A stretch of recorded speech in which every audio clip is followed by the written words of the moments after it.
O Bahia é um clube hoje pra ser campeão brasileiro nos próximos 3 ou 4 anos. Isso é duro ouvir. É verdade. Eu não sei. É difícil competir com o Bahia hoje. Pra começar, né? Ainda hoje. Pergunte ao João Texo se é fácil ou difícil competir com o Bahia. Ele falou já, né? Do ponto de vista de... Pergunta ao presidente do Flamengo se é difícil ou fácil. Landim pediu um fair play pro Flamengo. Que coisa. O presidente do Flamengo falou que tinha que ter um fair play pro fair play. Por causa do Bahia, né? Então, gente, eu falei isso antes de todo mundo, falei? Falou. O Bahia é um clube hoje pra ser campeão brasileiro nos próximos 3 ou 4 anos. Isso é duro ouvir. É verdade.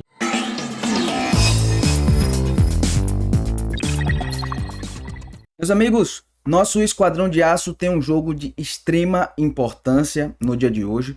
Jogo esse válido pela fase de grupos da Libertadores. Bahia enfrenta, jogando dentro de casa, a equipe do Nacional do Uruguai. E se conseguir um triunfo, já pode encaminhar e muito a sua classificação para a próxima fase, né? E isso não é importante do ponto de vista apenas classificatório, mas também do ponto de vista de perspectiva futura para os investimentos que o Bahia pode fazer para o que ainda resta aí dessa temporada. No vídeo de hoje a gente vai falar bastante sobre isso. Tem especulação de que o Bahia vai investir uma grana pesada nessa segunda janela de contratação, e a gente vai ver aqui também falas do ex-vice-presidente do Bahia, a associação, Vitor Ferraz, falando do engajamento que a direção do corpo diretivo ali do Grupo City tem tido com esse projeto, exclusivamente falando do nosso Bahia. A gente vai falar sobre isso e muito mais no vídeo de hoje, galera, mas não sem antes fazer aquele bom e velho pedido de sempre chegar até aqui, já sabem, né?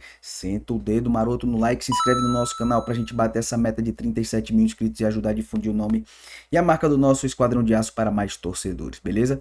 Sem mais delongas, bora pro que interessa, simbora aqui pro vídeo de hoje, galera. A gente vai começar mostrando aqui imagens do nosso Esquadrão de Aço ali, sorridente, né?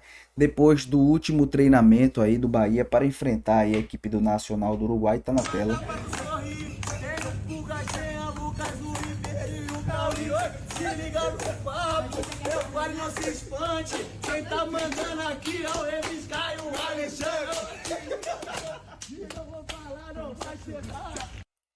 Galera, a verdade é que dá gosto de ver essa interação que os jogadores têm tido, tanto com a torcida, como com as mídias sociais do próprio Bahia, com o próprio treinador, né? A gente vê os jogadores rasgando elogios aí ao Rogério Ceni, né? Que de fato tem feito um excelente trabalho, sobretudo nesse ano de 2025, e a gente tem bastante que elogiar tudo isso.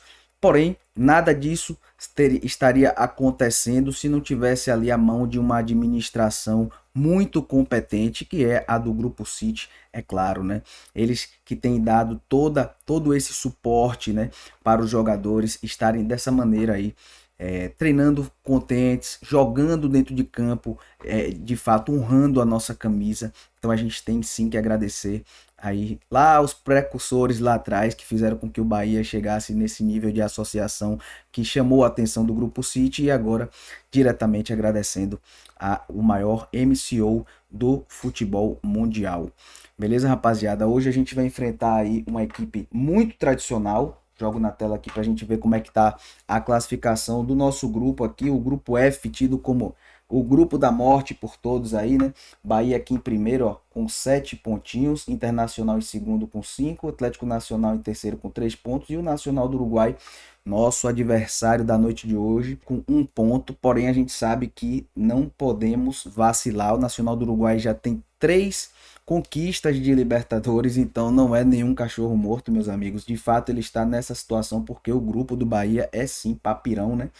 E a gente tem que entrar ligado, porque se a gente vence hoje, a gente vai para 10 pontos, ficando aí na frente do Internacional, do Atlético Nacional, com a diferença aí de 5 a 7 pontos. Obviamente que os dois vão jogar, inclusive os dois se enfrentam, né? Internacional enfrenta a equipe do Atlético Nacional, perdão. Se o Internacional vencer, vai a 8 e o Atlético Nacional fica com 3, deixando então o Bahia já matematicamente classificado para a próxima fase, porque eles não têm como tirar depois 7 pontos, sendo que só restariam 2 jogos, né? Então a gente hoje tem que torcer aí também, além do Bahia, de um triunfo do Bahia contra o Nacional, torcer lá para o Internacional vencer o Atlético, para a gente já ficar garantido aí na fase das oitavas de final. E o que é que pode acontecer com o nosso Esquadrão de Aço, galera, se a gente conseguir aí garantir essa vaga para a próxima fase, depois da fase de grupos da Libertadores? Eu acredito fortemente que o Bahia vai vir pesado aí, com bons investimentos para essa segunda janela de contratação. E essa ideia que eu tenho corrobora muito com a que o Baraúna soltou aí no canal ao qual ele faz parte hoje em dia, que é o Tricolor 1. Ele diz o seguinte, ó: Bahia deverá investir pesado na próxima janela de transferências. Saiba números, aqui quem traz o informe baiano, falando sobre essas falas do jornalista, né? Jailson Baraúna, no canal Tricolor 1, falou que o Bahia deve investir cerca de 80 a 100 milhões de reais na próxima janela do futebol brasileiro, não é isso? O montante será destinado ao reforço do elenco em todos os setores, com foco especial no ataque. Eu acredito que o Bahia deve fazer aí no máximo 3 contratações, tá? Eu acho que deve trazer um goleiro, que deve ser ou o Patrick Siqueira ou outro que o Bahia já esteja aí nos bastidores negociando. Deve trazer aí um lateral esquerdo para brigar pelo espaço ali com o Luciano Juba pela lateral esquerda, levando em consideração que o Iago Borducci tem um histórico elevado de lesões, e deve trazer um ponta esquerdo para brigar ali na posição com Eric Pulga, né? E agora sim, de fato, repor a saída do Biel.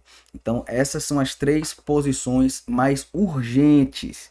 Não que a gente não precise de jogadores, por exemplo, para um ataque, para defesa, né? Mas eu acho que essas 3 são as mais urgentes e acredito que eles vão atacar aí minimamente essas 3, né? E se o Bahia consegue se classificar para a próxima fase da Libertadores, acho que o nível dessas contratações devem ser mais elevadas ainda, né? Porque aí o Bahia estaria na iminência de entrar numa fase de mata-mata da maior competição das Américas. E a gente sabe como é o futebol, né? A gente venceu, por exemplo, uma equipe que era favorita, como a equipe do Palmeiras, por exemplo, jogando dentro de casa lá no Allianz Parque. Então isso é factível de acontecer também no mata-mata. É um jogo que você pega dentro de casa, consegue vencer, vai jogar fora de casa fechadinho e aí acaba se classificando. Então, o Bahia passando dessa fase de grupos tem total possibilidade de se sagrar campeão da Copa Libertadores e entrar para a história do futebol sul-americano, né?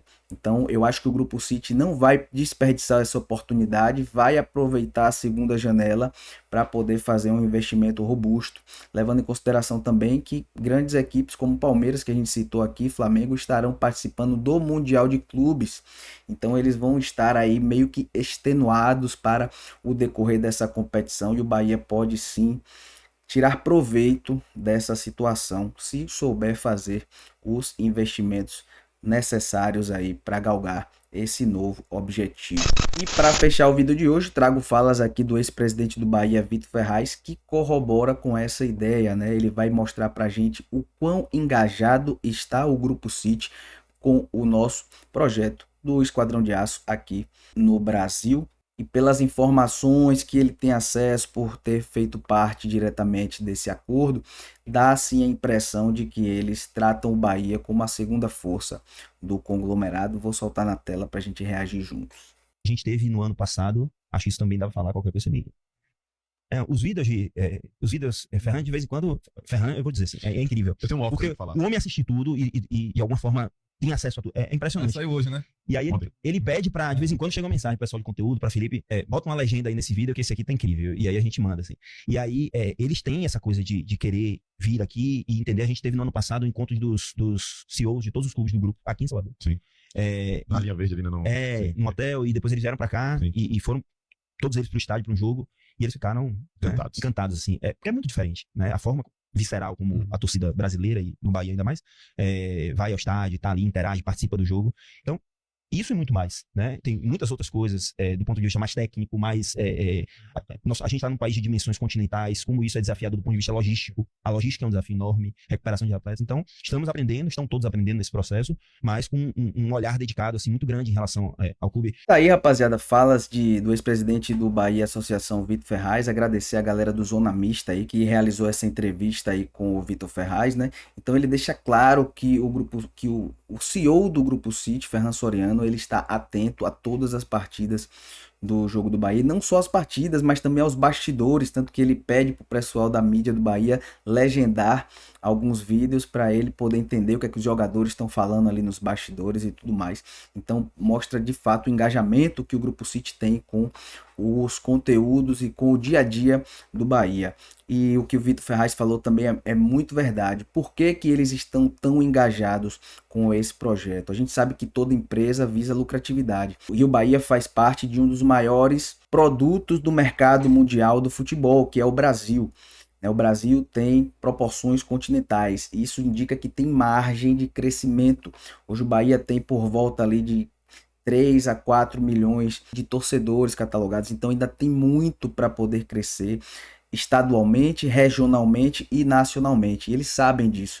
Então, por isso que eles tratam o projeto do Bahia como um projeto de médio e longo prazo. Assim como eles não têm pressa de crescer, eles conseguem enxergar que o projeto do Bahia está crescendo aceleradamente. Como foi o caso, por exemplo, da gente ter a nova patrocinadora aí de materiais esportivos, que é a Puma. Eles produziram uma quantidade X de material para venda, achando que aquilo ali seria suficiente para cobrir as necessidades da torcida, e não foi. O Bahia acabou comprando muito mais do que o que tinha em estoque e acabou ficando sem. Teve torcedor que foi nas lojas do Bahia e não conseguiu encontrar a camisa nova do Bahia para poder adquirir. Então, tudo isso eles estão vendo, né? Que o Bahia tem uma torcida forte, engajada, que consome produto. Então, isso brilha nos olhos de qualquer investidor. Isso mostra mais uma vez a vontade que esse grupo tem de investir cada vez mais no Bahia, porque, por exemplo, se a gente está numa Libertadores, isso faz com que a gente consuma mais. Então é óbvio que eles vão querer chegar cada vez mais longe, e isso obviamente é muito bom para nós torcedores, que vamos poder ser testemunhas oculares do nosso Esquadrão de Aço chegando aí a lugares que a gente não viu ainda. Beleza, rapaziada? Esse foi o vídeo de hoje, espero que vocês tenham gostado. Se gostaram, já sabe, aquele bom e velho pedido de sempre, né? Senta o dedão maroto no like, se inscreve aqui no nosso canal pra gente ajudar a difundir o nome e a marca do Bahia para mais torcedores. Tamo junto e misturados, a gente se vê numa próxima. Valeu, fui!